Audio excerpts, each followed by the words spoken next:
Good evening and welcome to Primetime News. I'm Sandra Ferdinando. And I'm Aveksha Gunasekara. Here are your headlines for tonight. The era of police complicity in crimes is over, says new IGP while assuming duties. පොලිස්ධාරියෙක් අපරාධයක් කරොත් ඒ අපරාධයක් විදියටත් තවත් අපරාධකාරයෙක් විදියටත් මුලින්ම අධිකරණයට ඉදිරිපත් කළා අධිකරණයේ ක්‍රියාමාර්ගානුව තමයි ඉදිරි විනය පියවර ගන්න. SSP Satish Ranjan arrested and remanded over bribery case. Mahipala Herath and Vajra Abewardana provide statements to the Illegal Assets Investigation Division. Large haul of over 7,000 T-56 bullets discovered from Galenbindunueva in 24 hours.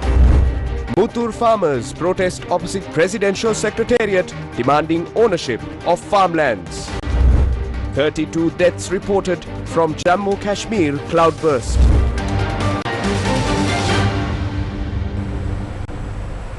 In your top story for tonight, Attorney at Law Priyantha Veerasurya assumed duties as the new Inspector General of Police at Police Headquarters.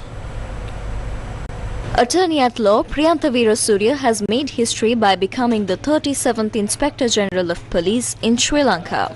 He is the first officer to ascend to the topmost position in the police service after serving in the ranks of Constable, Sub-Inspector and Assistant Superintendent of Police. He was ceremonially welcomed at police headquarters.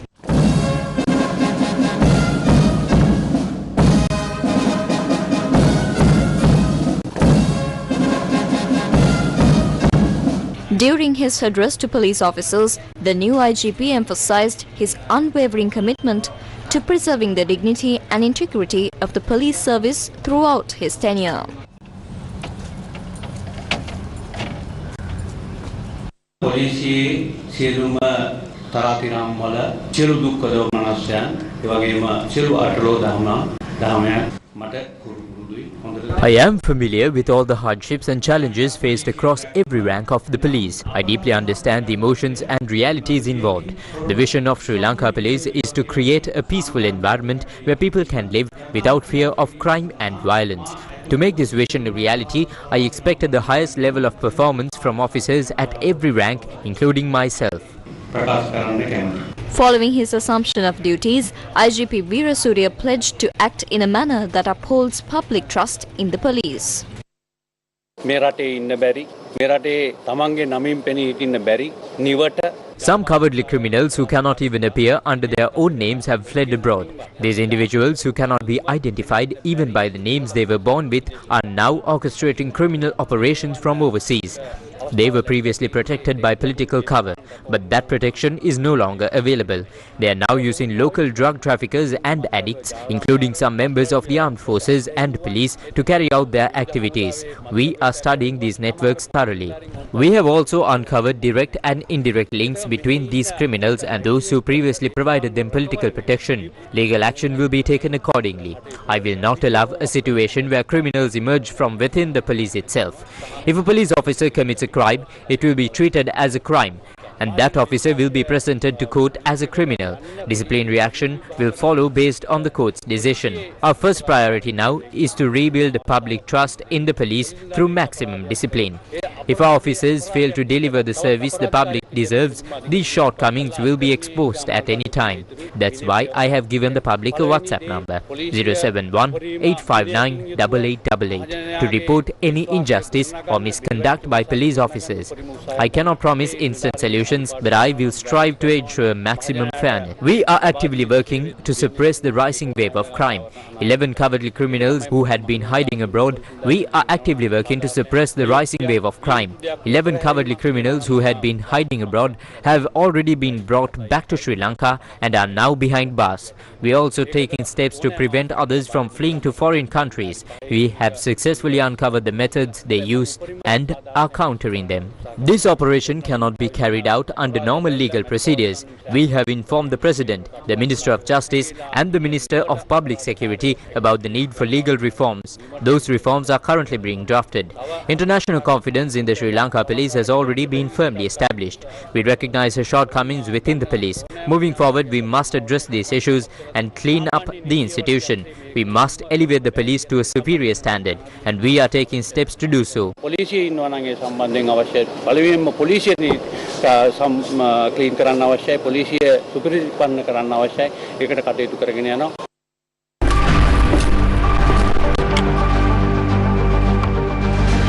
Case file. Chairman of the United National Party Vajira Abewardena was summoned to the Legal Assets Investigation Division this morning. Chairman of the United National Party and former Minister Vajira Abewardena was summoned to the Legal Assets Investigation Division today in connection with the probe into the alleged illegal acquisition of assets. He had provided statements for nearly 8 hours before departing. Meanwhile, former Chief Minister of Sabaragamuwa Mahipala Herath also appeared before the Legal Assets Investigation Division today to provide a statement. Herath, who arrived at the division this morning, left at around 3 p.m. Senior Superintendent of Police Satish Ranjan Hiare Gamage, who was arrested on charges of bribery and money laundering, has been remanded until the 19th of August. This order was issued following his appearance before Colombo Additional Magistrate Pavitra Sanjeevani Patirana. Senior Superintendent of Police Satish Ranjan Gamage, who was taken into custody by officials from the Commission to investigate allegations of bribery or corruption, was presented before the Colombo Additional Magistrates Court. According to the Commission, during his tenure overseeing the Galle and Abilipitiya police divisions, the suspect had accepted bribes from individuals seeking police services, including organized criminals and other offenders. It was further revealed that the senior officer had also received bribes from illegal massage parlours and that over a period of 8 months he had accumulated more than 14 million rupees. Quote, Your Honour, during an investigation conducted by the Criminal Investigation Department, a prominent drug trafficker named Dulaj Taranga was taken into custody and his statement was recorded. At that time, his WhatsApp account was examined and 3 messages were found. These messages contained details related to the bank accounts belonging to an individual named Anuranana Kara. As a result, Anuranana Kara was summoned to the CID for questioning. During the inquiry, he stated that the bank accounts in question were not his, but instead belonged to the suspect currently in custody, who is associated with a financial fraud scheme. This is how, Your Honour, the details of this fraudulent activity came to light. Accordingly, the suspect was arrested at his official place of duty. End quote. Assistant Director of Legal Affairs, Tusita Jayanethi, appearing on behalf of the Bribery Commission, stated in court that further revelations have emerged indicating that several high-profile drug traffickers have deposited funds into the suspicious bank accounts under investigation. Quote, Your Honour, the suspect security officer has deposited funds into the suspicious bank accounts on more than 100 occasions. Additionally, the suspect's driver has made over 50 deposits into the same accounts, totaling more than 1.4 million rupees. Furthermore, a high-profile drug trafficker currently residing overseas has also made deposits on 3 separate occasions. Another well-known drug trafficker, identified as Amila Paranavithana, has also transferred funds into these accounts. End quote. The Commission to investigate allegations of bribery or corruption informed the court that the suspect had attempted to exert influence over witnesses. Therefore, the Commission requested that the suspect be remanded until the conclusion of the investigation. Appearing on behalf of the suspect, the defence attorney requested that bail be granted under appropriate conditions. Quote, Your Honour, according to the Bribery Commission's investigating officers, the individual named Anuranana Kara provided a sworn statement to the Commission on the 5th of August 2025. However, this investigation was initiated in 2024. The Supreme Court has previously ruled that if bail is applicable, it should be granted to all suspects under similar circumstances. End quote. After considering the submissions from both parties, Colombo Additional Magistrate Pavitra Sanjeevani Patirana rejected the bail request. Quote, Regardless of the suspect's rank, the investigation is still ongoing and there is a possibility of witness interference. Therefore, I order that the suspect be remanded until the 19th of August. End quote. Newsfirst with the people.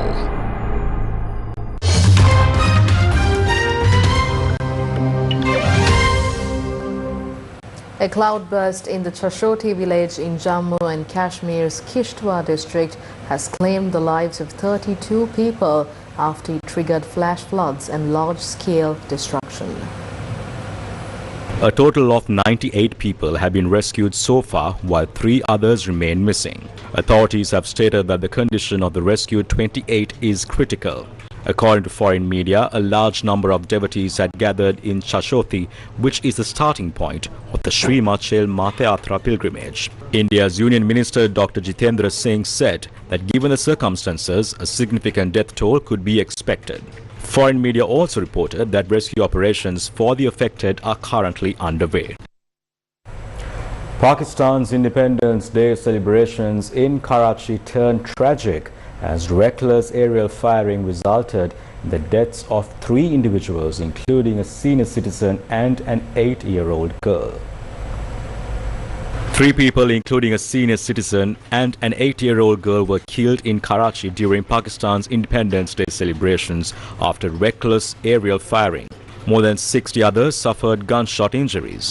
The incidents occurred in various parts of the city. Rescue teams said dozens of others were hurt in similar celebratory gunfire incidents across Karachi.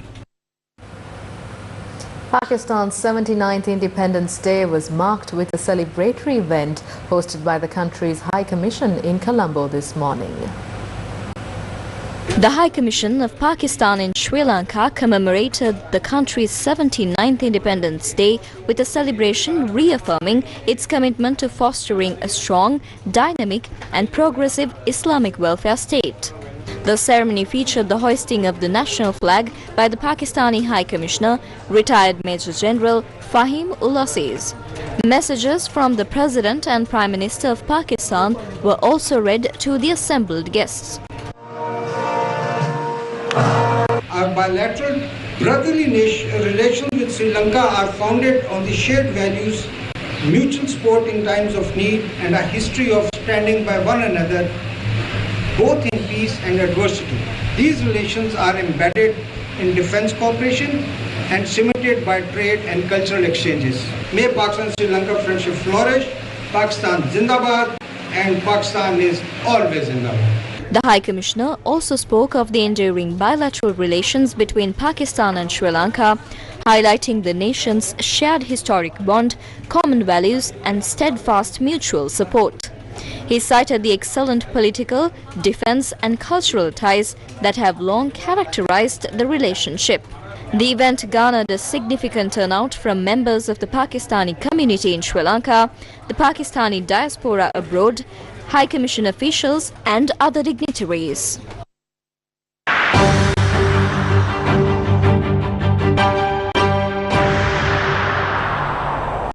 Sri Lanka police says that last night's shootings in Hangwella and Meeguda were the result of ongoing conflicts between several organized criminal gangs.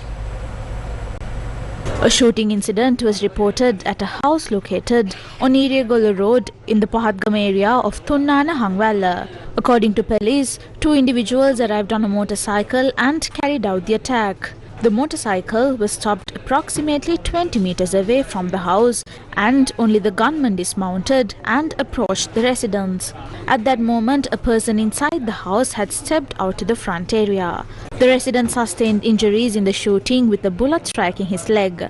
He was later admitted to hospital for treatment. Police investigations have so far revealed a possible connection between this incident and the assassination of former Homagama Pradeshiya Sabha member Shantha Mudunkotuwa, also known as Bana Mantri, which occurred on the 12th of this month. The murder of Mudunkotuwa has been linked to an organized criminal figure currently residing overseas, identified as Lalit Kannangara, also known as Bas Lalit.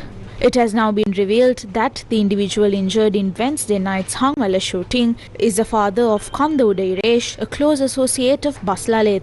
According to reports, Iresh was inside the bathroom at the time of the shooting. A pistol was used in the attack. Police suspect that Gagana, a relative of the slain Bana Mantri, and another notorious figure Handapangoda Handaya from May have orchestrated the shooting.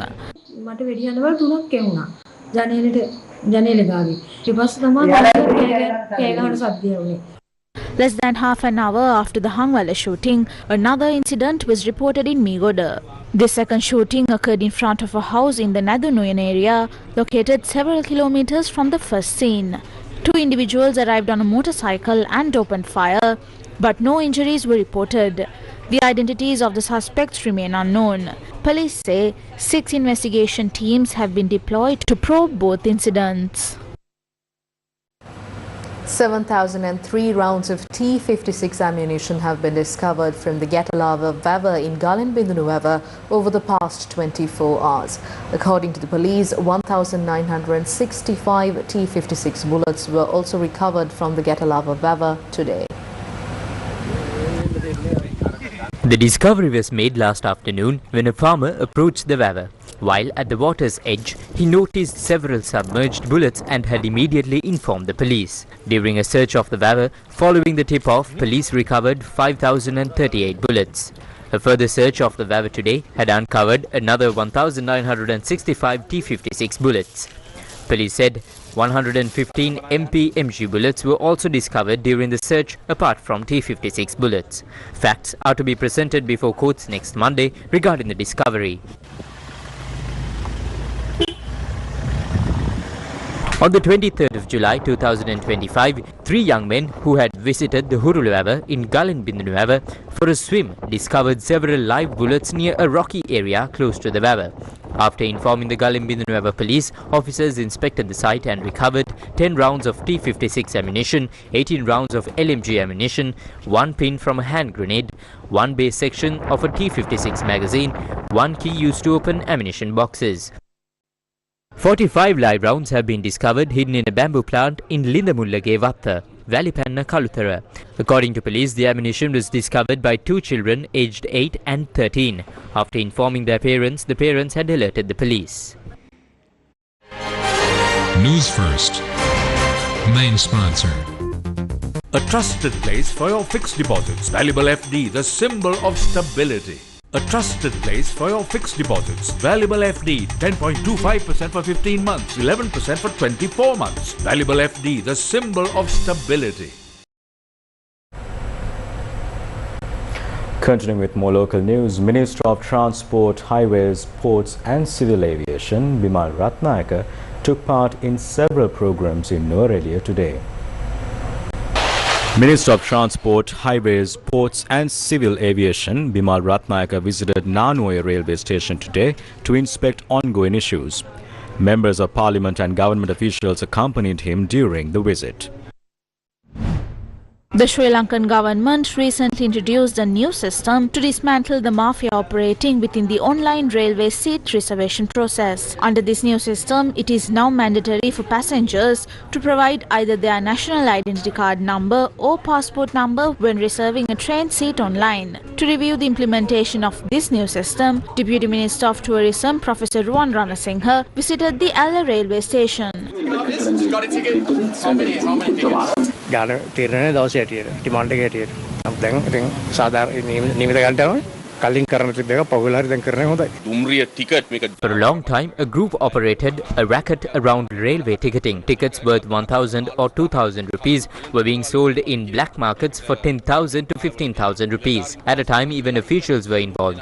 This was all run through a connected network. We believe that within a few days, we'll be able to restore the system to normal. During the visit, Alla station master Dushan Rangana revealed another layer of the scam.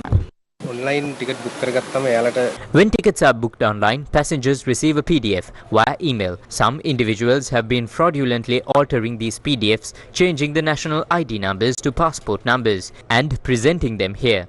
We've identified several such cases in recent days.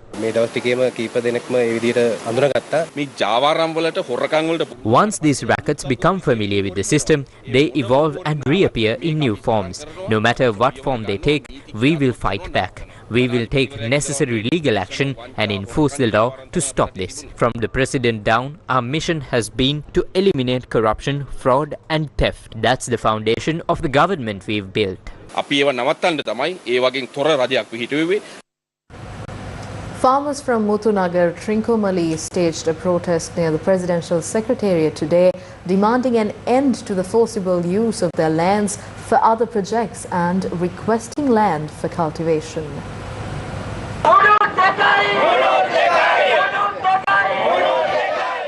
Members of the People's Struggle Alliance as well as the farmers of Muthunagar engaged in the protest.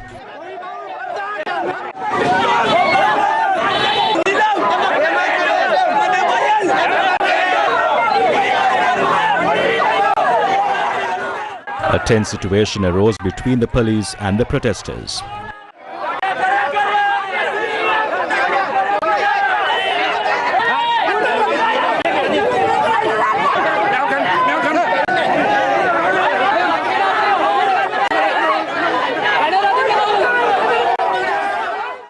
The police riot control unit was later deployed at the scene.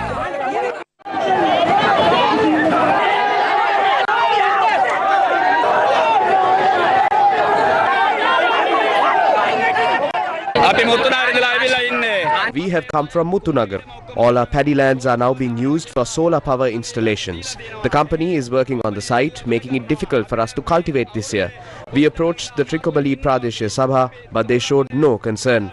That is why we have come here. Later, several protesters were able to meet with two assistant secretaries to the president who handle land-related matters.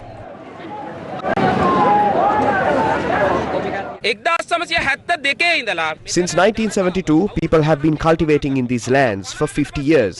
Now, Muthunagar authorities are telling the people that the lands are needed. After taking them, they plan to hand them over to companies to install solar panels. There is no objection to solar panels or renewable energy. Everyone here supports that. The problem is that all cultivated paddy lands are being taken while around 9,000 acres of free land exists. We support development projects, but we do not agree with evicting people in the name of development. Following this, the assistant secretaries to the president who handle land matters met with us. We presented all the documents and emphasized the urgent need for a solution. An agreement was made to provide a response by the 30th. Protesters dispersed peacefully following agreement to provide a solution by the 30th of August. News First with the people. A working level meeting of the Japan-Sri Lanka Business Forum was held in Colombo today. The inaugural session and first working level meeting for Japanese companies operating in Sri Lanka was held today, organized in collaboration with the Board of Investment, the Embassy of Japan, JETRO, JICA and the Japanese Chamber of Commerce. Sri Lanka has not been able to keep it up with the pace that the world was just going ahead due to many reasons. Now this new government is with a new mandate to do a total transformation of our society to a better place, to uplift the humanity, the living conditions and the pride of people of Sri Lanka. How best we achieve this economic development? The key is the new investment. Hope that now our government is ready to facilitate new investments and welcome new investments and to really help and improve good relationships with especially Japanese investors. Our government is highly committed. As he highlighted, we are very open and we maintain our policies to facilitate your investment. At this particular juncture, I just take this opportunity for especially Japanese investors and business leaders to come and invest in Sri Lanka without having a fear. At any point in time, we will mediate and we facilitate these things. And please help us in achieving the task that has been really bestowed on us with a new mandate. And I can tell you that our government has a strong political will to do that. Sri Lanka is on the right track for economic recovery, staying within IMF agreement and just debt restructuring has been agreed. with Japan and with so many countries already, and Sri Lankan government, the whole country is heading for regaining confidence from the international community by promoting good governance and forcefully forging ahead with anti-corruption efforts. There was an initiative moved some time ago of wanting to have a Sri Lanka-Japan industrial park specifically dedicated to Japanese investors. As we know, Japanese investors are very culturally oriented, very sensitive to their environment, and their needs and requirements needs to be looked at in a way that they are comfortable and confident of a business environment. And we are keen to revive that concept and to see whether we can in fact dedicate a zone for Japanese investors and call it Sri Lanka-Japan Industrial Zone. The aim of the session was to address challenges faced by Japanese companies, expand current projects and create new investment opportunities in Sri Lanka. U.S. Ambassador to Sri Lanka Julie Chung paid a courtesy visit to the Ceylon Chamber of Commerce earlier today and held discussions with its leadership. In a statement, the Ceylon Chamber of Commerce said the U.S. ambassador met with the chairman, vice chairman, deputy vice chairman and other representatives of the Chamber of Commerce to discuss trade, investment and economic opportunities between Sri Lanka and the United States. During the interaction, Ambassador Chung had commended the Sri Lankan government for its collaborative and constructive negotiation with the United States to achieve a fair, balanced and reciprocal trade relationship. The ambassador had also emphasized that South Asia is attracting business interest from many US companies, with Sri Lanka emerging as a top option. The strong growth potential of Sri Lanka's tourism sector was also covered during the discussion, with both sides agreeing on the opportunity it presents. The Chamber of Lankan Entrepreneurs officially launched the Sri Lankan Corporate Health and Productivity Awards 2025 yesterday. The Chamber of Lankan Entrepreneurs, in collaboration with the Japan External Trade Organization, officially launched the Sri Lankan Corporate Health and Productivity Awards 2025 in Colombo yesterday. Here we are back again as we understand that healthy people build healthy businesses and healthy businesses build healthy nation. At COIL, we firmly believe that the corporate sector has responsibility not only to contribute to the economy but also to take care of their employees' health and well-being, where employees can flourish physically, mentally and emotionally as well. The Corporate Health and Productivity Awards is more than just a recognition program. It is a movement to inspire all organizations to take proactive steps towards better workplace health, holistic productivity. The global pandemic and economic crisis reshaped our lives, our work styles, and our priorities. But in that disruption, we found clarity that health is not optional, it is essential.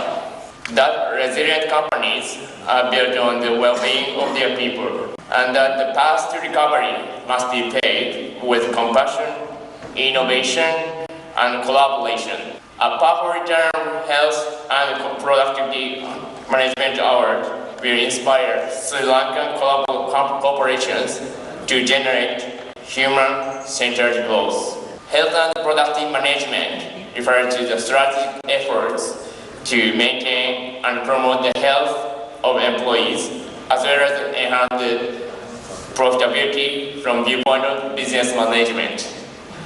Through the investment in employees' health, corporations can energize their employees with improvement of productivity.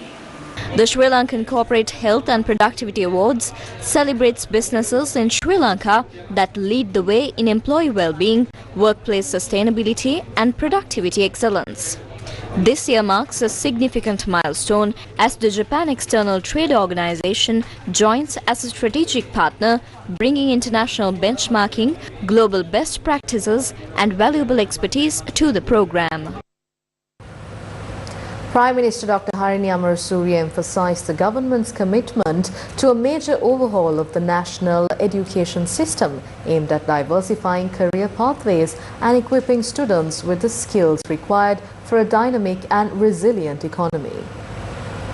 As you know, Sri Lanka is in the midst of planning and implementing serious reforms to our education system. One of the major aims of the education reform process that our government is undertaking is to diversify the career options available to our students in the education system. As you know, in our education system, the career options that are available or the career options that are offered to students continue to remain very traditional. I think we need to acknowledge the role of our education system because we still produce the kinds of human resources needed to sustain a country. But I think at this point we are not just looking in terms of functioning, but we are aiming to take our country to the next level. And to take our country to the next level, that means that our economy needs to expand, our economy needs to grow,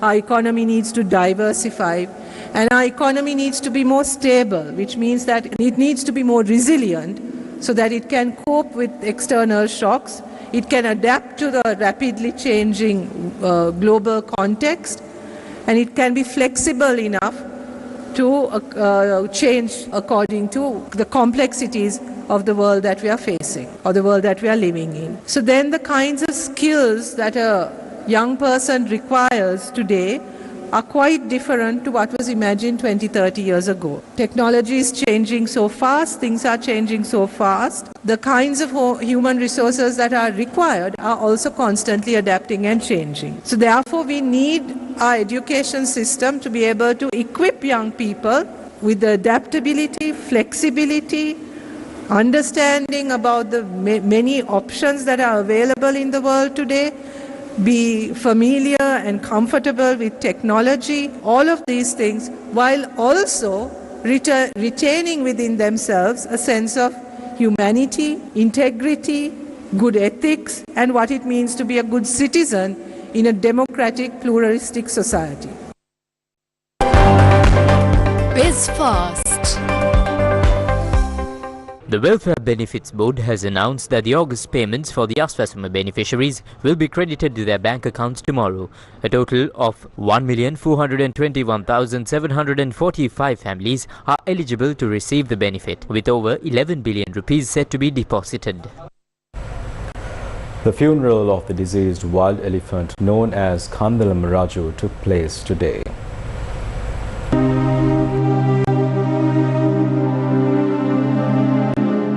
Kandalame Raju, once a daily visitor to the Kandalama Valley, faced serious hardships in recent days. After being injured by a gunshot, it was treated and cared for by wildlife officials at the edge of the Kandalama Valley for over 4 months.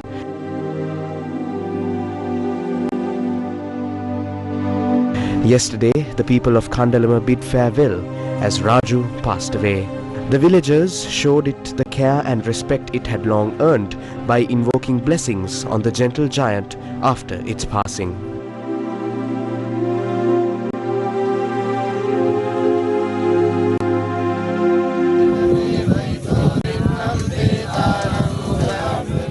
අපේ ලංකාවේ මේ වනාලි සම්පතක් අපේ මේ වනාලි සම්පත නැති කරන අයට උපරිම දඬුවම් ලබා දීලා මේක නැති කරලා මේ සත්තුන්ට වනේ සැරිසරන්න ඉඩ ලබා දෙන්න කියලා මම ඉල්ලා සිටිනවා. The cherished footprints of Kandalame Raju have now disappeared, leaving the Kandalama Valley silent and empty. In more news, the Capital Maharaja Group was recognized with a special award for human-centered workplace leadership at the Satinmag Women Friendly Workplace Awards 2025, which was held in Colombo today.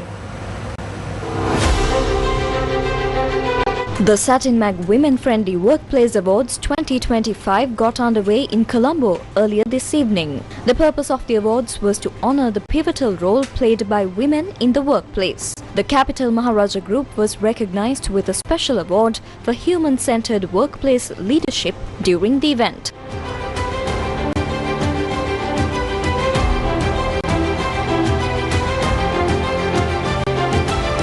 Business organizations representing the private and state sector were also presented awards through multiple categories.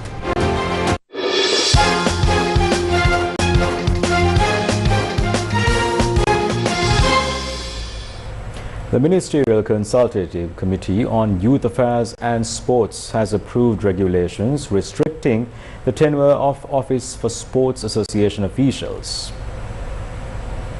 The Ministerial Consultative Committee on Youth Affairs and Sports convened in Parliament on the 7th of August, chaired by Minister Sunil Kumar Gamage. The meeting was also attended by Deputy Minister of Youth Affairs Eranga Gunasekara and Deputy Minister of Sports Sugat Tilakaratna. According to a statement issued today by the Parliamentary Secretariat, the regulations published in Extraordinary Gazette number 2437/24 under the Sports Act number 25 of 1973 has received the committee's approval. The Sports Minister has noted that the new regulations address the shortcomings of the previous rules under the Sports Act. Under the new regulations, the maximum term for the President, Secretary and Treasurer of a sports federation will be limited to 8 years, with elections held every 2 years. Additionally, provisions have been made to ensure that at least 2 women are given opportunities within the federations. And with that, we wrap up news for tonight. Thank you for watching. Good night.